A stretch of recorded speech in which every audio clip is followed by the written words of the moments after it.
Hi guys, and welcome back to Dance Fierce Online. My name is Barry, and today we're going to be looking at the techniques for spins and turns in general dance, no matter which style you choose to dance in.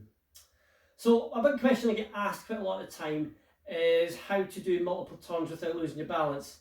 So today we're going to be looking at the techniques and a few tips that could come in handy for when you're practicing your turns at home. Now before we get started, we want to make sure you're in the right environment. So you've got to make sure you've got plenty of space around you and you've got a nice smooth floor, so laminate flooring, wooden, tile flooring, all those are fine. If you have a carpeted home, please don't try this at home if it's covered in carpets. Reason being is you will find it really difficult to turn in, and you can also risk injury to your leg joints, whether it be your ankles, your knees or your hips, because of the added pressure. So if you've got a carpeted home, please do not practice at home and wait until you've found somewhere with a much smoother surface.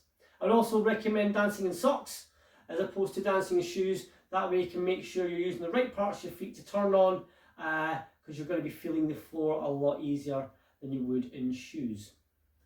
So to do a turn, to do a nice simple turn, today that's all we're going to be looking at is simple turns, simple single turns, so nice and upright. So to execute this, we need to make sure first of all we are in the right posture, which means we're going to have a nice straight relationship running all the way from our heads all the way down to our feet. So I'm going to turn side on so we get there. So first of all, we need to make sure we're engaging the core. For those of you that don't know how to engage your core, what I want you to do is take a nice breath out and relax your stomachs. Now as we breathe in, we're going to pull our stomachs all the way to our spines at 100% as if we've done a sit-up.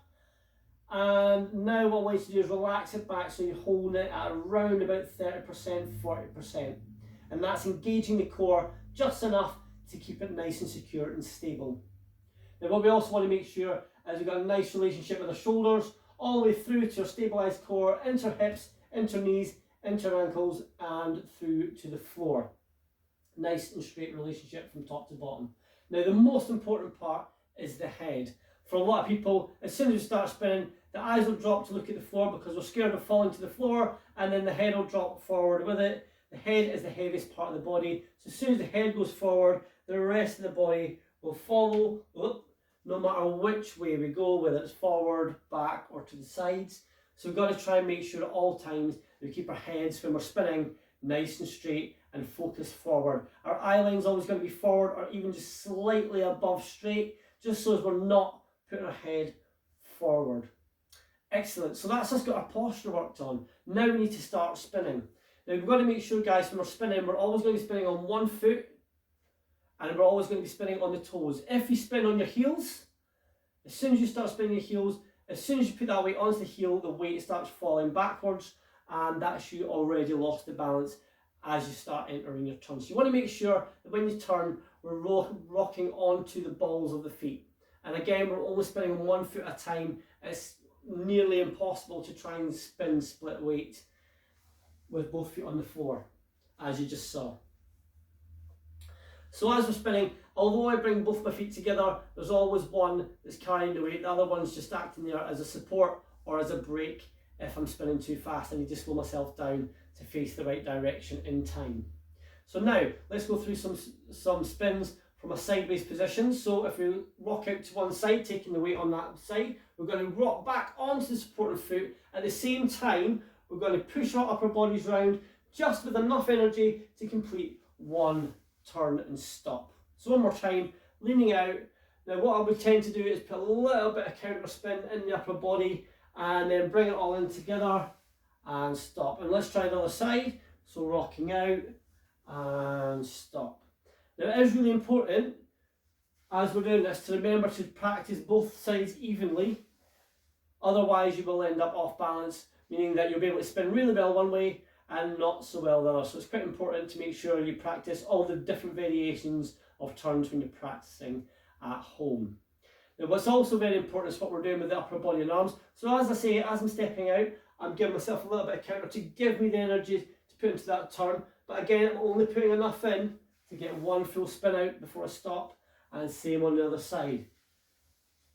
Okay, fantastic. Now what's also quite important is what we're going to be doing with our arms. We want to make sure our arms are active. We don't want to leave them just spinning around, because as soon as we leave them swinging around, then that throws the balance off, regardless of what we're doing. So we want to try and keep them active as well. Now we want to try and keep them, as well as keeping them active, nice and symmetrical and out of the way, especially for these simple turns. You can do asymmetrical turns where one hand's one area and one hand's in completely the opposite area, whereas one high, one low, or one forward, one back. These can all happen at a later stage, but for now, we're going to keep it nice and simple and have them both just in front of our chest, a little bit forward, about 5 or 6 inches in front of your chest, palms together as we come round.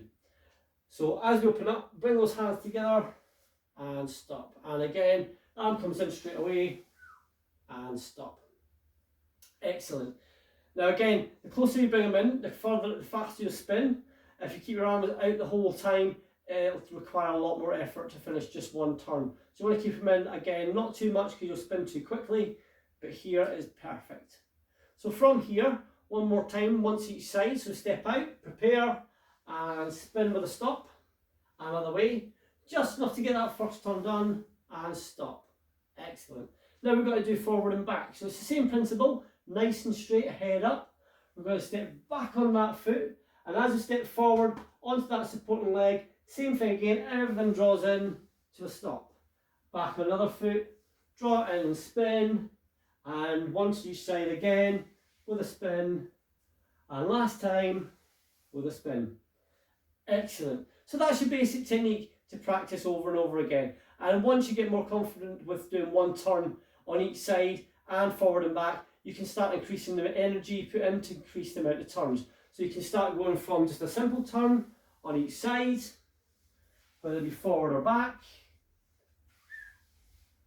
And you can then start going into double turns as well, just on the sides here. Nice double turn, out, that was a bit unbalanced, and double turn. Excellent.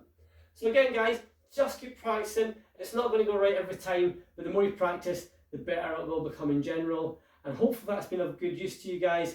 I will see you in the next video.